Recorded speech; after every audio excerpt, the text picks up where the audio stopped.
By the time the hearing ended, Jim Jordan would be unable to speak. 19 seconds of absolute silence would become the most viral moment of his career, and it would mark the beginning of the end. The question was simple. The answer should have been even simpler. But Representative Jasmine Crockett had been waiting 3 years for this exact moment, and she had brought receipts Jordan didn't know existed. The House Judiciary Committee hearing on the weaponization of federal law enforcement began like every other hearing Jordan had chaired in the previous 18 months. He entered the chamber 7 minutes late, shirt sleeves already rolled to the elbows, that familiar smirk fixed in place as he surveyed the room like a man who had never lost a fight he cared about winning. His reputation preceded him. Former wrestling coach, founding member of the Freedom Caucus, a man who had built an entire political brand on controlled chaos and theatrical confrontation. He had faced down FBI directors, attorneys general, and cabinet secretaries. He had made seasoned prosecutors stumble over their words and watched career bureaucrats retreat into carefully prepared statements under his rapid-fire questioning style. Jasmine Crockett sat 3 seats down the dais, a first-term representative from Texas, a black woman, a former civil rights attorney who Jordan had dismissed publicly on 3 separate occasions as unqualified for the committee's work. During her first week on judiciary, he had cut her off mid-question to lecture her on proper committee procedure. During her second month, he had suggested during a Fox News interview that freshman members should observe before attempting to participate. Just 2 weeks earlier, he had actually laughed when she requested additional time to question a witness about documented civil rights violations, turning to his chief counsel with an expression that communicated everything words could not. She had taken notes on every slight, she had saved every clip. And this morning she had arrived 90 minutes before the hearing with 4 folders, 2 binders, and an iPad loaded with video testimony Jordan believed no longer existed. Jordan called the hearing to order with his signature impatience, dispensing with the procedural niceties in under 2 minutes. His opening statement was a performance he had refined over hundreds of hours of cable news appearances, tight repetition of key phrases, dramatic pauses for emphasis, rhetorical questions that required no answers. He spoke of the politicization of justice, the targeting of concerned parents, the surveillance of American citizens by their own government. His voice carried that practiced roughness, the Ohio accent weaponized into authenticity. He spoke directly to the C-SPAN cameras, performing not for the chamber but for the clips that would circulate by evening on conservative social media. "This committee will not rest," he declared, gripping the gavel like a man prepared to use it, "until we have exposed every instance of this administration's abuse of power against ordinary Americans who simply want their voices heard." The Republican members nodded, the Democratic members checked their phones. The press gallery leaned forward, ready for the day's manufactured controversy. Everyone in the room had seen this performance before.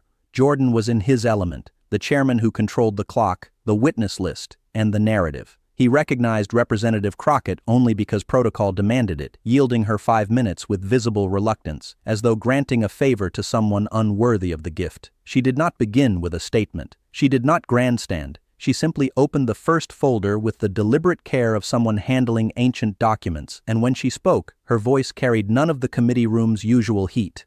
"Mr. Chairman, I want to start with a specific case, if I may. October 2021, Loudoun County, Virginia. You gave 17 media interviews about the targeting of concerned parents at school board meetings. You called it the worst abuse of federal power you had witnessed in your career. Do you stand by that characterization?" Jordan's smile didn't waver. "I absolutely do. When the Biden administration sicks the FBI on moms and dads for speaking up at school board meetings, that is, I appreciate your passion, Mr. Chairman. I'd like to ask about a different set of parents, different school, different FBI activity. Just want to make sure we're being consistent." She turned a page in the folder, the paper crackling in the suddenly attentive silence. January 6, 2022. You received a letter from the family of Officer Brian Sicknick. They asked to meet with you to discuss the FBI investigation into their son's death following the Capitol attack. Did you take that meeting? Something in Jordan's posture shifted, the smile tightening at the edges. "I receive hundreds of constituent requests. I can't possibly—" "This wasn't a constituent request, Mr. Chairman. Officer Sicknick's mother is from New Jersey. She wrote to you specifically because you chair this committee. She wanted to discuss what she called, and I'm quoting here, the FBI's vital work investigating the people who killed my son. She wrote you 3 times, January 6th, February 14th, March 22nd. Did you respond to any of those letters?" The room had gone quiet in the way that precedes something memorable. Jordan's chief counsel leaned forward, whispering urgently, but Jordan waved him away. The circumstances of Officer Sicknick's death are still, Mr. Chairman, I have the medical examiner's report right here. Natural causes following traumatic events of January 6th, not disputed. What I'm asking about is why parents asking about FBI accountability for their son's death didn't receive the same attention you gave to parents in Loudoun County. Just trying to understand the standard. Jordan's face had begun to redden, that familiar flush that appeared in contentious moments. Representative, if you're trying to equate, I'm not equating anything, Mr. Chairman, I'm just comparing. You've built this entire hearing around the premise that the FBI has been weaponized against certain Americans. I'm asking whether all Americans count equally in that concern. She opened the second folder. The documents inside were arranged in chronological order, each one marked with colored tabs that were visible to the cameras. She lifted the first page as though it were evidence in a trial, which in every meaningful sense it was. March 2022, you received a letter from the Fraternal Order of Police Michigan chapter. They requested a meeting to discuss what they called inadequate FBI resources for investigating threats against law enforcement officers. You did not respond. May 2022, National Association of Police Organizations writes you about the same issue. No response. July 2022, 37 police chiefs from Ohio, your own state, Mr. Chairman, request a meeting about FBI cooperation on domestic terrorism cases targeting police. That one you did respond to, 8 months later, declining the meeting due to scheduling conflicts. She looked up from the documents, her expression unchanged, her voice still carrying that same unsettling calm.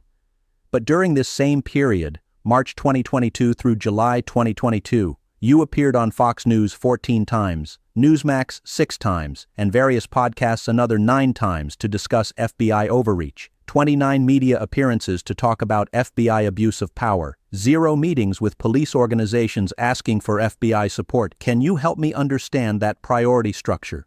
Jordan's hands had moved to the edge of the table, gripping hard enough that his knuckles whitened. Representative Crockett, you are cherry-picking. Am I? Let me show you the full tree. She opened the binder.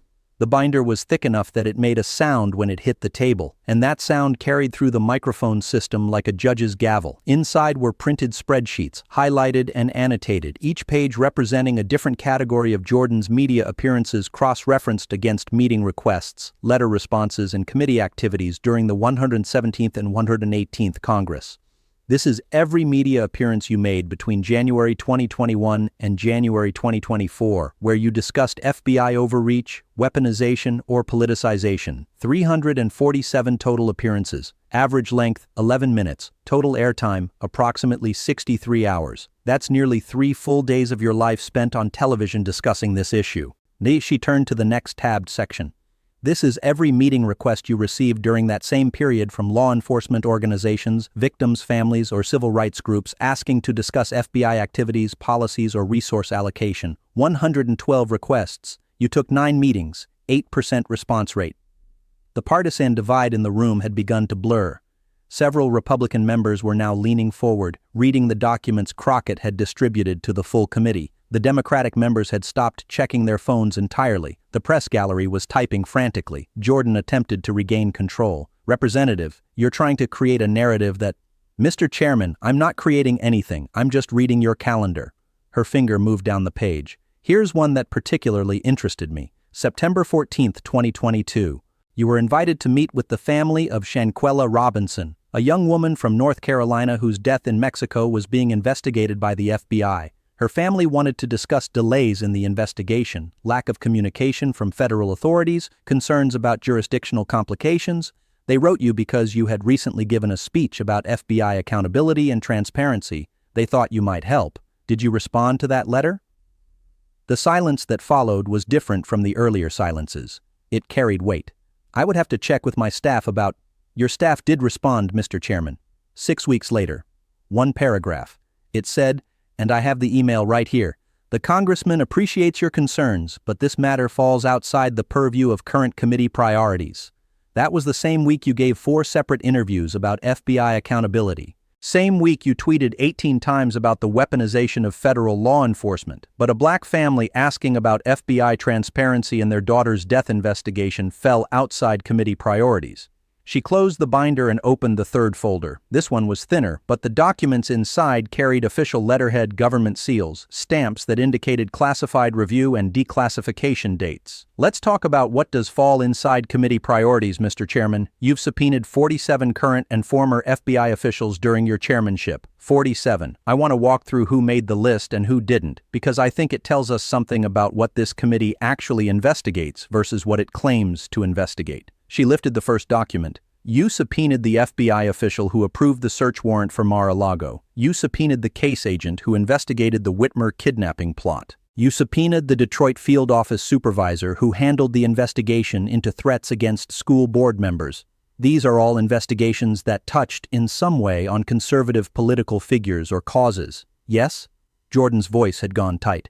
This committee has a responsibility to investigate political bias. Absolutely it does, Mr. Chairman. So let me ask you about some other cases. Did you subpoena anyone involved in the FBI investigation into the Charlottesville attack that killed Heather Heyer? Did you subpoena anyone involved in the investigation into the Tree of Life synagogue massacre? Did you subpoena anyone involved in the investigation into the Buffalo supermarket shooting that killed 10 Black Americans? These were all domestic terrorism cases, Mr. Chairman. Major FBI investigations involved federal resources, federal agents, federal prosecutions. Did you investigate any of them for political bias or overreach? Now, the answer was visible on Jordan's face before he spoke it. Those cases are not. Those investigations were appropriate uses of. So, to clarify, when the FBI investigates white supremacist violence, that's appropriate. When they investigate threats to school board members or attempt to execute a lawful search warrant on a former president's residence, that's weaponization. Do I have that right? You are deliberately mischaracterizing. Then help me characterize it correctly, Mr. Chairman. She lifted another document from the folder. This is the FBI's annual report on domestic terrorism threats, submitted to this committee in November 2023. It identifies white supremacist violence as the most significant domestic terrorism threat facing the country. The report was submitted to your office. You did not hold a hearing on it. You did not issue a statement about it. You did not tweet about it. But 3 days later, you went on Fox News to discuss FBI overreach in investigating January 6 participants. Why was one report ignored and the other made into a media tour? Jordan's chief counsel was now actively trying to get his attention, but Jordan was locked in, his jaw set, his eyes fixed on Crockett with something that looked like genuine anger breaking through the performance. Representative Crockett, you are engaging in exactly the kind of partisan theatrics that— Partisan? She said the word softly, almost gently, and somehow that made it land harder. Mr. Chairman, I haven't mentioned parties. I've mentioned victims, police officers, murdered Americans, grieving families. You're the one who decided which of those victims deserved congressional attention based on who killed them and why. She reached for the iPad, tapping it awake with one finger. The large monitor behind the committee flickered to life, displaying a video player paused on Jordan's face. This is from your appearance on Fox News, December 4, 2023. I want to play 45 seconds of it if the chairman will permit. Jordan said nothing. Crockett took the silence as consent. The video played. Jordan's voice filled the chamber, identical to the voice speaking live, addressing the camera with practiced intensity. The FBI has become a political weapon used against Americans whose only crime is disagreeing with the people in power. We've seen it with parents at school boards. We've seen it with Catholics attending Latin Mass. We've seen it with pro-life advocates peacefully protesting. This isn't law enforcement. This is persecution. Crockett stopped the video. Mr. Chairman, do you stand by that statement? I absolutely. Then I'd like to ask you about some other Americans who were targeted, not by the FBI but by people the FBI was supposed to be investigating. She advanced to the next video clip. This one showed a young black woman, maybe 23 years old, speaking at what appeared to be a community meeting. The woman's voice was steady but her hands were shaking. My name is Caitlin Morris. On August 12, 2023, I was working as a poll worker in Fulton County, Georgia. Starting on August 14th, I received 86 threatening phone calls to my personal cell phone. 17 of those callers explicitly threatened to rape and kill me. 23 mentioned my home address, which is not publicly listed. The FBI investigated. They traced the calls to 4 different states. 3 arrests were made. The FBI agents who worked my case probably saved my life. Crockett stopped the video. Ms. Morris wrote to this committee asking to testify about her experience and the FBI's response. She wanted to thank the agents who protected her. She wanted to discuss the rise in threats against election workers and how federal law enforcement has responded, she wrote in March 2024. Did you invite her to testify, Mr. Chairman? Jordan's face had gone from red to pale. I don't recall that specific. Let me help you recall. Your chief counsel responded to her request. The response said this committee's focus was on FBI overreach, not FBI success stories. Those were the exact words, FBI success stories. That's how protecting a black poll worker from 86 death threats was characterized. She clicked to another video, a middle-aged white man in a police uniform standing at a memorial service. My name is Captain David Weston, Charlottesville Police Department. On August 12, 2017, I was first on scene when a vehicle was used as a weapon against peaceful protesters. I held Heather Heyer as she died. The FBI investigation that followed was thorough, professional, and resulted in multiple convictions. The agents who worked that case honored Heather's memory by ensuring accountability. I wanted to testify before this committee about what that investigation looked like from a law enforcement perspective, about how the FBI coordinated with local authorities, about how they handled the domestic terrorism nexus. I was told there were no available hearing slots. Crockett paused the video. Captain Weston is not a Democrat, Mr. Chairman. He's not a Republican either. He's a police captain who buried a citizen murdered in his city and wanted to talk about the FBI's response. No hearing slots available. But the week you declined his request, you held a hearing titled FBI Targeting of Traditional Catholics. Is that correct? Jordan's hands had left the table. He was leaning back now, the body language of a man looking for exits. Representative, you are conflating separate issues. Am I, or am I identifying a pattern? She opened the fourth folder. This one was thinner than the others, just 3 documents, but she handled them with something approaching reverence. These are letters from 3 mothers. LaWanda Clark, whose son Marcus was murdered in a hate crime in Milwaukee. Rebecca Goldstein, whose daughter Sarah was murdered in the Pittsburgh synagogue attack. Geraldine Talley, whose mother Geraldine was murdered in the Buffalo supermarket shooting. Each of these women wrote to you personally, Mr. Chairman, not as constituents, as American mothers whose children were murdered by domestic terrorists. They wrote to ask if you would use your position as chairman of the Judiciary Committee to examine the FBI investigations into their children's murders, to ensure accountability, to discuss how federal law enforcement responds to hate crimes. She placed the letters on the table in front of her, arranged carefully, names visible to the cameras. 3 mothers, 3 murdered children, 3 FBI investigations. Not one of them got a hearing, not one of them got a meeting, not one of them got a response beyond a form letter. Do you know what they did get, Mr. Chairman? Jordan said nothing. The silence was building like atmospheric pressure. They got to watch you go on television 93 times to talk about FBI overreach. They got to hear you defend people who stormed the Capitol. They got to watch you subpoena FBI agents who were investigating crimes against democracy while ignoring FBI agents who were investigating crimes against their children. They got to learn that in your assessment of FBI priorities, some American victims matter and others don't. They learned that lesson very clearly. She closed the folder. When she looked up, her expression had not changed. She was not angry. She was something far more devastating than angry. She was disappointed. Mr. Chairman, I have one question for you, and I need a direct answer. It's a simple yes or no question, just one word. Jordan gripped the gavel again, as though the physical object could anchor him. Representative, I don't appreciate In your 3 years investigating FBI weaponization, have you held a single hearing focused specifically on the FBI's response to white supremacist domestic terrorism? The question hung in the air like smoke. Jordan opened his mouth. No words came. He glanced at his chief counsel, who was now looking down at his own notes. He looked at the ranking member, who was watching him with undisguised fascination. He looked back at Crockett, who sat perfectly still, her hands folded on top of the closed folders, waiting. 5 seconds. 10. 15. The typing in the press gallery had stopped. The chamber had achieved that rare, complete silence that occurs when every person in a room simultaneously realizes they are witnessing something that will be remembered. One of the Republican members shifted in his seat, the leather creaking audibly. Someone in the back of the chamber coughed softly. 19 seconds. Jordan started, then stopped. His voice had lost all of its practiced roughness. It sounded for the first time in the hearing like a man speaking rather than performing. The focus of our investigation has been on political targeting. That's not a yes or no answer, Mr. Chairman. Have you held a single hearing on FBI response to white supremacist terrorism?